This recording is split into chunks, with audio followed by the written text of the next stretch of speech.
काशीक्षेत्रनिवासं च कालभैरवदर्शनं प्रयागे माधवं दृष्ट्वा एकबिल्वं शिवार्पणम् इन्दुवारे व्रतं स्थित्वा निराहारो महेश्वर नक्तं हौष्यामि देवेश एकबिल्वं शिवार्पणम् रामलिङ्गप्रतिष्ठा च वैवाहिककृतं तथा तटाकादि च सन्तानम्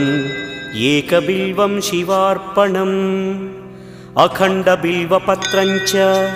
आयुतं शिवपूजनं कृतं नाम सहस्रेण एकबिल्वं शिवार्पणम् उमया सह देवेश नन्दिवाहनमेव च भस्मलेपनः सर्वाङ्गम्